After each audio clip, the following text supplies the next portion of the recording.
has spent his entire life fighting for authors all over the country to assure that others don't ride the coattails of original work and to prevent plagiarism at all costs. Here to read from his book, The Basic Signs of Plagiarism, Kevin Redowski.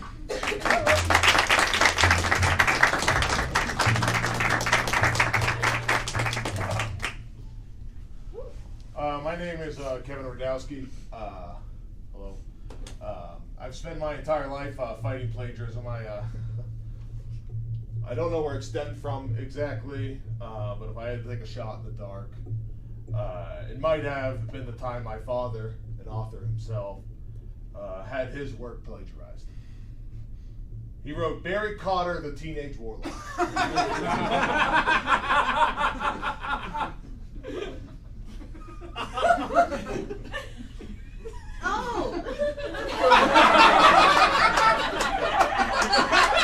You see how easy it is?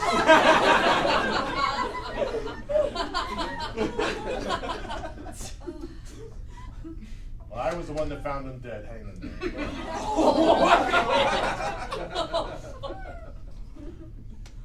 There's no way of knowing if this is the case. I study copyright law. I'm not a therapist. If you ask me, all plagiarizers should be shot dead in the streets. Today I'll read from my book, The Basic Signs of Plagiarism, Chapter 3, the Copyright Act Law of 1970s. Which reads that the states cannot enact their own laws to protect the same rights the federal government has set in place. Therefore, if the states look at the Constitution, Amendment 17, Paragraph 4, Sentence 3. This is boring. This is boring, right? I've been doing this for years on different universities talking about plagiarism, but I can tell you don't like this. And if it's okay with you, I have been kind of working on a fictional piece. Is it okay if I read that? Yeah.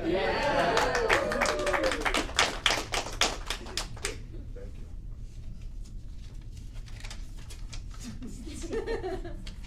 Chapter 1. Dana Glass was found dead in a pool of blood, surrounded by luxurious gifts provided to them from various important entities or people that now look like deadly weapons in retrospect. The plastic bag from that Trader Joe. That rock from the owner of a local baseball team. That sock full of quarters from the Prince Aldi Baba.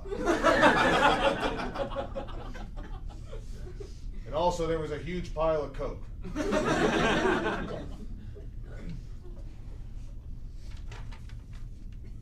Chapter 2, who could have done it? Ghost? Was it haunted? Could it have been Dana's grandma who had died decades ago? Was she back? Did someone say Ouija, Ouija, Ouija? Ouija, Ouija, Ouija? Could have been her. She wouldn't have had unfinished business. She focused on self-care.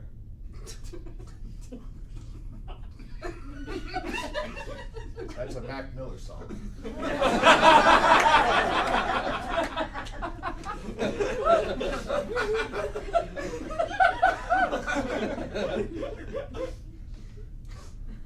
Chapter 2. What were they after? The historical diaries that say more than they let on? There was 2,089 diaries hidden in the manor of Dana Glass. They describe loose descriptions of accustomed government, reached understanding,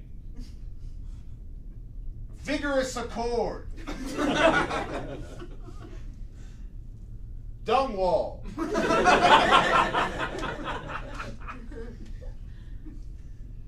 But that path would lead nowhere. It only lead during the devil's path.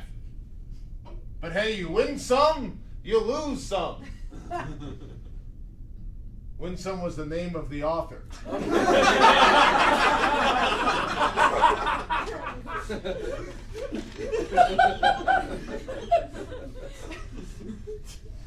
Chapter 3. First to spot Dana dead was Harvey, a local carpenter.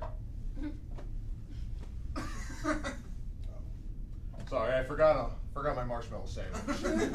I got you. Oh. That was just for the bit.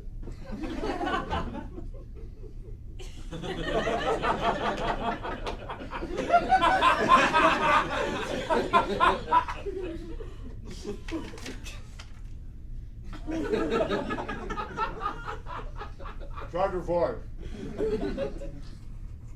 Then walked this dame eating, I don't know, like a marshmallow sandwich or something. And she yelled, "Pussy buzzes at night."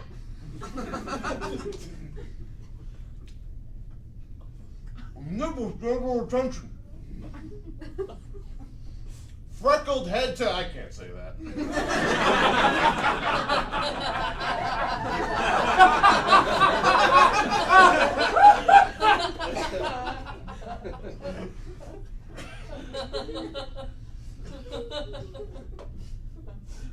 And then bam, she fell over dead.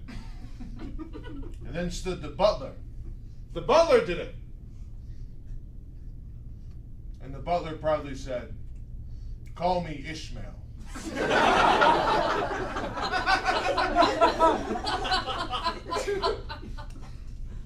And then bam, the butler was shot dead.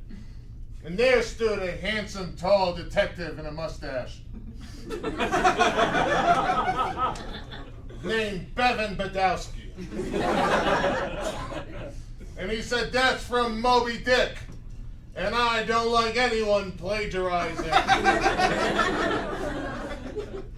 Kevin Redowski was interesting. He spent his entire life fighting plagiarism. He didn't know where this stemmed from exactly, but if he had to take a shot, it might have been the time he found his father, an author himself, had his work plagiarized. He had wrote Sperry Spotter, the adolescent's witch.